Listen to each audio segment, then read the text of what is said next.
අපි කතා කරන්න යන්නේ මොටර්සයිකල් වල ඉග්නිෂන් සිස්ටම් එකයි චාර්ජින් සිස්ටම් එකයි ගැන.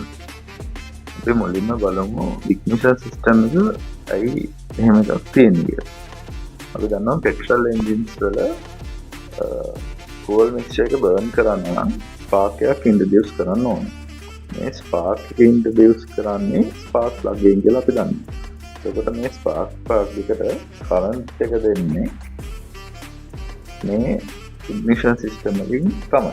එතකොට අපි බලමු දැන් ඉග්නිෂන් සිස්ටම් එකේ තියෙන කම්පෝනන්ට්. මොනවද තියෙන්නේ? ඉස්සෙල්ලාම එනවා ඕල්ටර්නේටර් එක නැත්නම් ස්ටේටර් එක. ඊට පස්සේ තියෙනවා මෙතන පොඩියට ස්ටේටර් එක පැත්තෙන් තියෙනවා පේනවා උඩන කළු පාට පොඩි මැග්නටික් ඩිවයිස් එකක්, ඉලෙක්ට්‍රෝමැග්නට් එකක්. ඒකට කියන්නේ පිකප් කොයිල් එක. මේකෙන් තමයි ඉග්නිෂන් ටයිමින් CDI එකට සිග්නල් දෙන්නේ. ඊට පස්සේ තියෙනවා CDI යුනිට් එක. CDI යුනිට් එකෙන් තමයි මේ හයි වෝල්ටේජ් කොයිල් එකට පවර් එක සප්ලයි කරන්නේ. ඊට පස්සේ හයි වෝල්ටේජ් කොයිල් එක හරහා අපේ ස්පාර්ක් ප්ලග් වලට යනවා. එතකොට මේ ස්ටේටර් එක ගත්තාම මේ ස්ටේටර් වර්ග කීපයක් එනවා. මේන්ලි මේ ස්ටේටර් එක එනවා හයි වෝල්ටේජ් බොබින් එකක් තියෙන එකයි හයි වෝල්ටේජ් බොබින් එකක් නැති එකයි. ඒ දෙකේ වෙනස තමයි හයි වෝල්ටේජ් බොබින් එකක් තියෙන ස්ටේටර් එකක් නම් බයික් එකට බැටරියක් ඕන වෙන්නේ ස්ටාර්ට් කරන්න. බයික් එකේ බැටරිය නැතුව ස්ටාර්ට් කරන්න පුළුවන්. මේ ඉග්නිෂන් සිස්ටම් එක වෙනම වැඩ කරනවා. ඒ වගේ මොටර්සයිකල් එනවා කියන්නේ ඔය ට්‍රේලර් බයික්, ඩර්ට් බයික්ස් ඒ වගේ වටයි සාමාන්‍ය අනිත් බයික් වලටත් එනවා. ඊට පස්සේ ආයෙ එනවා මේකේ හයි වෝල්ටේජ් කොයිල් එක නැති එක, ස්ටාර්ටර් කොයිල් එක නැති එක. ඒවයි අනිවාර්යෙන් බැටරියක් තියෙන්න ඕනේ බයික් එක ස්ටාර්ට් වෙන්න නම්. ඒ ස්ටේටර් වර්ග දෙක අනුව මේ CDI එකත් වෙනස් වෙනවා AC CDI and DC CDI විදිහට. AC CDI වල තියෙන බයික් වල ස්ටාර්ට් වෙන්න නම් බැටරි එකක් ඕනේ නැහැ. DC CDI බයික් වල නැත්තම් බැටරි මොඩල් බයික් කියනවා. ඒවයි අනිවාර්යෙන් බැටරි එකක් තියෙන්න ඕනේ බයික් එක ස්ටාර්ට් වෙන්න. එතකොට ඊට අමතරව මේ ස්ටේටර් බෙදෙනවා. සාමාන්‍යයෙන් හයි කැපැසිටි බයික් වලට එනවා ලොකු පවර් එකක්, කියන්නේ ලයිට් ගොඩක් මොනවා හරි තියෙනවා නම් බයික් එකේ ඉලෙක්ට්‍රික් සිස්ටම් එක ලොකු නම් එනවා 3 ෆේස් ස්ටේටර් එකක්. ඒ කියන්නේ මේ ස්ටේටර් එකෙන් අවුට්පුට් AC ලයින් ෆේස් 3ක එනවා.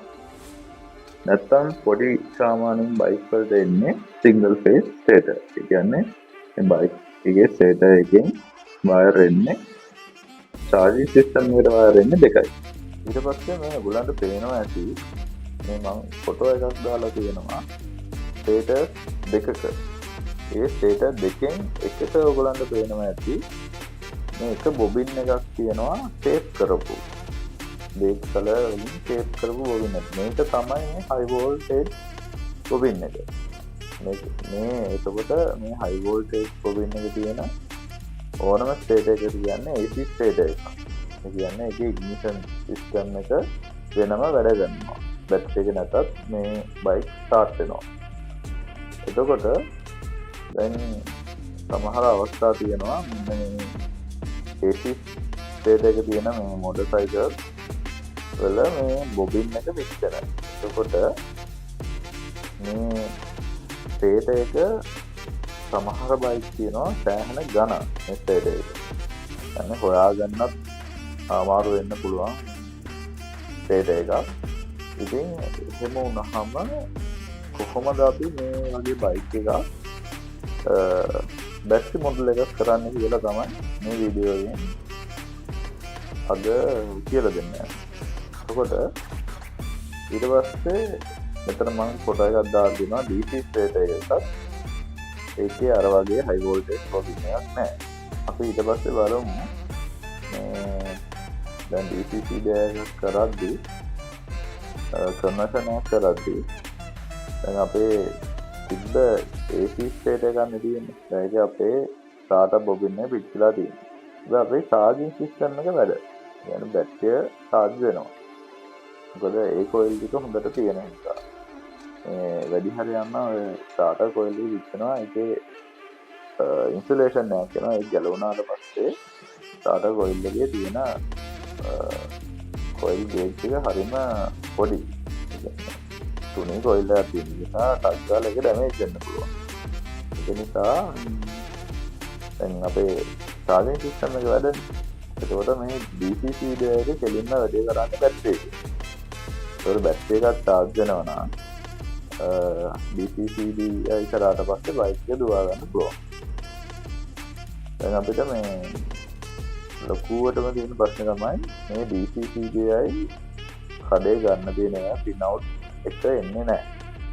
ගහලා එන්නේ නැහැ. මම මේ ඩයග්‍රෑම් එකෙන් දාලා තියෙනවා pin එක කොහොමද තියෙන්නේ කියලා. වැරෑක් එක තමයි දාලා තියෙන්නේ. Bajaj Discovery 100 125 160 Pulsar ඊට පස්සේ 3 wheel Bajaj ඒවයි ඔක්කොම එන්නේ DC CD එක. ස්කූටර් වලත් වෙනවා. ස්කූටර් වල pin out වෙනස් වෙනවා. ඒ නිසා මම ඒක දාලා නැහැ. එකිනෙකට ගොඩක් දුරට වෙනස් වෙනවා. මේ තියෙන CD එක දාලා තියෙන්නේ මොඩල් එකක් ගහලා තියෙනවා. Pulsar එකකට හරියනවා. මේ twin spark CD එක තමයි දාලා තියෙන්නේ. ඔය මේක තනි ප්ලග් එකකට උනත් try කරන්න පුළුවන්. ප්‍රශ්නයක් නැහැ. ඒකවල මේක බැලුවහම තේරෙනවා. මේ pin 1 2 කියන ඒවා යන්නේ spark plug දෙකට. spark plug දෙකට යන්නේ ignition coil එකට යන්නේ. ignition coil එක හරහා තමයි spark plug එකට යන්නේ. ඊට පස්සේ pin 3 5 යනවා pickup coil එකට. මේ මං කිව්වේ ignition timing වලට signal දෙන්න කියලා. අන්නේ pickup coil එකට යන්නේ.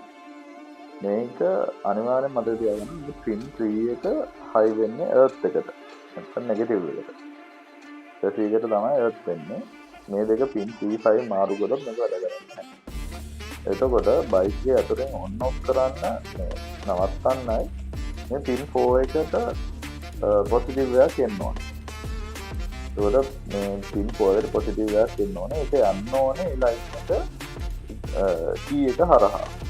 ඒකට ඒකෙන් තමයි on off වෙන්නේ. ඔන්න ඔය ටික විතරයි CD එක වැඩ කරන්න ඕනේ. මේ 7 8 තියෙනවා ඕනනම් TBS එකක් තියෙනවා නම් auto shock එකක් තියෙනවා නම් ඒකට high ගන්න පුළුවන්. Discovery වලට Pulsar වලට එනවා. තව Pulsar වලට එනවා තමක් හරි sensor එකක් එනවා timing advance කරන්න හරි. ඒකටත් මේ pin 8 එක high ගන්න පුළුවන්. ඊට පස්සේ අපි බලමු දැන් මේක මේ මම ඊට පස්සේ දාලා තියෙනවා මේක මම YouTube වීඩියෝ එකකින් අරගත්තේ ස්ක්‍රීන්ෂොට් එක. මේ colors wire වල colors දාලා දෙනවා. මේ colors සමහර වෙලාවට වෙනස් වෙනවා. මේ Pulsar එකේ එනවා blue and white එනවා. ඊට පස්සේ අර මම කිව්වේ AC වීඩියෝ එකේ high voltage wire ඒකේ එනවා black and red. සාමාන්‍ය commonly එන්නේ ඒවා වෙනස් වෙන අවස්ථාවලු තියෙනවා. ඊට පස්සේ අපි බලමු මේ දැන් අපි ignition system එක ගැන කතා කරා.